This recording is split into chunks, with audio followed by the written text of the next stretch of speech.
So guys, namaste.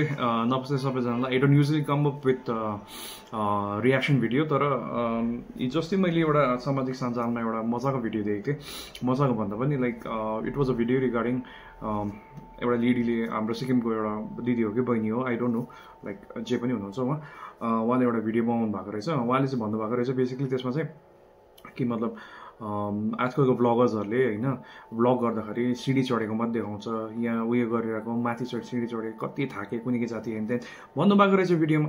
अन्त भिडियोमा भन्दाखेरि चाहिँ के भयो भन्दाखेरि चाहिँ मलाई चाहिँ कस्तो लाग्यो भन्दाखेरि अब भिडियो त बनायो तर भिडियोमा भन्दाखेरि उहाँको कुरा पनि ठिकै हो एक्ज्याक्टली. अन्त कतिजना बहिनीहरूले हाम्रो चिनेको बहिनीहरूले पनि सेयर गर्नुभएको रहेछ. सो सेइङ द्याट तपाईँहरूले पहिला यो भिडियो हेर्नुहोस् जुन चाहिँ भिडियोको बारेमा म कुरा गर्दैछु अहिले. ब्लगिङ चाहिँ नि क्या आजभोलि कस्तो भएको छ.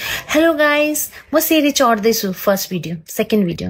गाइस म फाइनली सेरी चढिसकेँ. अनि कमेन्टरहरू पनि फेरि भगवान तेन्जिङ नर्गेले उयसमा चढेको भन्दा बेसी त्यो सेरी चढेकोमा you are so strong woman, you are this, you are सेरी चढेको त्यसले स्टेज.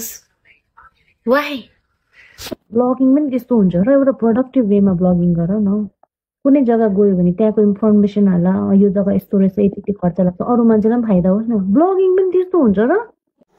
सो भिडियो त हेरिसक्नुभयो होला तपाईँले, के कसो लाग्यो त्यसको पनि रियाक्सन दिनुहोस्. अन्त भिडियो हेर्दाखेरि चाहिँ उहाँले भनेको कुरा एकदम ठिक लाग्यो होइन. अन्त जस्तो मलाई पनि एउटा क्युरियोसिटी भयो क्या as a content creator, as अलिअलि कन्टेन्ट म पनि बनाउँछु होइन.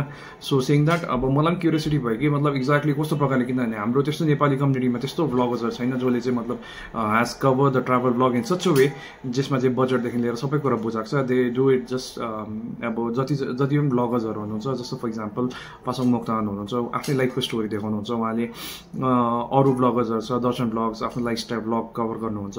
शिवम सेनपाई थियो हिजो अस्ति रिसेन्टली हराएर जानुभएको छ. एन्ड अदर हाम्रो दार्जिलिङको युट्युबर्सहरूले कतिजनाले अब रिन्चनले जस्तो for example Darjeeling cake promote गर्छ. अनि अरू भेरियस भ्लगर्सहरू छ जो आफ्नो एउटा कन्टेन्ट लिएर बसिरहेको छ. So they is not somebody कि जसले चाहिँ अब प्रपरली अब यो एरिया यस्तो हो, यो एरिया उस्तो हो भनेर सबै कुरा बुझाएको हुन्छ. अन्त यहाँ कस्ट के लाग्यो भनेको हुन्छ तर लाइक त्यसमा प्रपरली डाइभर्सिफिकेसन र क्लासिफिकेसन गरेको हुँदैन कि मतलब ट्राभल गर्दाखेरि कति के लाग्दो रहेछ. सो आई वाज क्युरियस कि. अन्त knowing that I was curious. अब मलाई चाहिँ लाग्यो कि एज अ कन्टेन्ट क्रिएटर कसरी चाहिँ उहाँ दिदीले चाहिँ कसरी उहाँ दिदी बहिनी जो हुनुहुन्छ होइन ले चाहिँ कसरी भ्लग गर्नु हुँदो रहेछ ताकि हामीलाई पनि थाहा होस् कि मतलब यसरी कन्टेन्ट क्रिएट गर्नुपर्छ भनेर हेर्नु लागि. किनभने अरू जति पनि ब्लगर्सहरू हामी हेर्छौँ basically they are all lifestyle bloggers होइन. आफ्नो लाइफको बारेमा देखाइरहेको हुन्छ, आफ्नो जर्नी, आफ्नो स्टोरी सबै कुरा कभर गरिरहेको हुन्छ. सो ट्राभल ब्लगर्सहरू अर्कै सेगमेन्टमा पर्छ होइन. सो सेइङ द्याट म पनि क्युरियस भयो. अन्त उहाँको ब्लग हेरेँ, तपाईँ पनि हेर्नुहोस् यो ब्लग. डर नलाग्ने बाघ मैले खोजी निकालेको पाउट गरिरहेछ हो. यसले रक्सी खाएर गालाहरू सबै सुनेर यसको लिभर गयो जस्तो लाग्यो मलाई. आँखा पनि टेढे रहेछ बाघको. सो आई गेस अहिलेसम्म तपाईँहरूले भ्लग हेर्नु भइरहेको छ भनेर भ्लग हेर्नुभयो होला उहाँको भ्लग. सो मलाई चाहिँ भन्नु केही छैन. यो भ्लग हेरिसक्यो तपाईँले आफ्नो रिएक्सन पाइसक्नुभयो होला, तपाईँले भनेको कुरा पाइसक्नुभयो होला. मैले भन्नु चाहिँ के खोजेको भनेर एक्चुअलीमा के भन्दाखेरि चाहिँ जो भ्लगरले स्टार्ट गर्दा पनि तपाईँले जुन चाहिँ प्रकारको कुरा गर्नुभयो होइन it was very genuine and it was very positive. क्या हुन्छ नि लाइक अब स्टार्ट गर्दाखेरि यस्तो गर्नुपर्छ उस्तो गर्नुपर्छ, बट एट द एन्डमा तपाईँको भ्लग पनि त सेम रहेछ.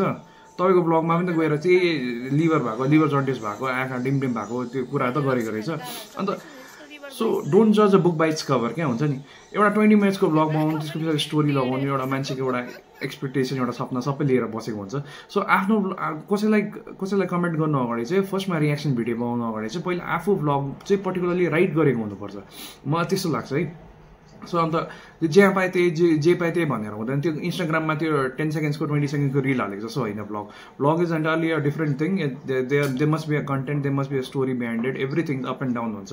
So as per my understanding एउटा भ्लग बनाउनु पछाडि चाहिँ अब धेरैवटा कुरा लाग्छ, क्यामेरा सेटअप लाग्छ, इक्विपमेन्ट्स लाग्छ. अन्त त्यो त्यति सजिलो हुँदैन क्या. एउटा अर्को जग्गामा गएर जस्ट क्यामेरा खोलेर यहाँ यति पैसा लाग्छ, यहाँ यति पैसा सपोर्ट पनि गर्दैन इनिसियली जबसम्म तपाईँ उयो हुँदैन. सो तपाईँ कागको नाम एक्ज्याक्टली कागले नै काटेको जस्तो लाग्यो मलाई. किनभने तपाईँको भ्लग हेर्दाखेरि तपाईँले जति 2 मिनट यो 5 मिनटको भ्लग यो भिडियो बनाउनु भएको छ होइन त्यो हेर्दा चाहिँ मान्छेले बुझिसकेको छ कि तपाईँले पनि त्यही गर्दो रहेछ एक्ज्याक्टली भनेर. सो त्यही भन्नु खोजेको कि कृपया गरेर चाहिँ नेक्स्ट टाइमदेखि चाहिँ तपाईँले त्यो त्यस्तो प्रकारको कमेन्ट गर्नु अगाडि या कसैलाई भन्नु अगाडि चाहिँ यहाँ कमेन्ट गर्नेहरूलाई जतिजनाले पनि कमेन्ट गरिरहेको हुन्छ बहिनीले wow you did such a good thing स्टेजमा चाहिँ चढ्यो हेन भने आफ्नो ब्लग हेर्नुहोस् एकपल्ट राम्रोसँगले आफ्नो फेसबुक पेज आफ्नो इन्स्टाग्राम पेज आफ्नो युट्युब पेज मजाले खोलेर हेर्नुहोस् अन्त त्यहाँबाट तपाईँले त्यो कन्टेन्ट आफ्नै कन्टेन्ट पाएन भन्यो भने त्यस्तै गरेको कन्टेन्ट पाएन भन्यो भने चाहिँ त्यहाँबाट चाहिँ कुरा गर्नुहोस् ल सो त्यति भन्दैमा म धन्यवाद भन्न चाहन्छु सो के कसो लाग्यो भनिदिनुहोस् होइन just reaction video I don't usual do reaction video but then this something that I wanted to do किनभने कसैलाई डिमोटिभेट गर्नु इट्स भेरी इजी कसैलाई मोटिभेट गर्नु इट्स भेरी हार्ड कसैलाई मोटिभेट गरिकन होइन राम्रो गर्दैछ यु क्यान डु इट यो इम्प्रुभमेन्ट गर्नुपर्छ त्यो इम्प्रुभमेन्ट गर्नुपर्छ भन्ने कुरा चाहिँ एकदमै साह्रो छ होइन इन्सपिरेसनमा तिम्रो यो मिस्टेक भयो म्युजिक कम्ती भयो भोल्युम लाउड भयो यो तपाईँले गर्नु छ भने पोजिटिभिटी फैलाउनुहोस् कि नेगेटिभिटी फैलाउनुहुन्छ तपाईँलाई त्यो छ भने हेर्दै नहेर्नुहोस् उहाँको blog if you don't like the blog Please don't watch it. Nobody's forcing you to watch it. If it comes into your news feed, you have an option to say not interested or like skip it. So त्यही भनेर त्यो बनाएको. So saying that कसैलाई comment गर्नु अगाडि कुनै पनि नयाँ क्रिएटरलाई कमेन्ट गर्नु अगाडि चाहिँ please try and be perfect within yourself तिमी आफू पर्फेक्ट हो अन्त मात्रै त्यहाँबाट अरूलाई कमेन्ट गर्नु सो त्यति भन्दैमै म आजको भिडियो यही एन्ड गर्दैछु के कसो लाग्यो होला प्लिज रियाक्ट इन कमेन्ट अन्त मैले गरेको कुरा ठिकै लाग्यो भने please put in a comment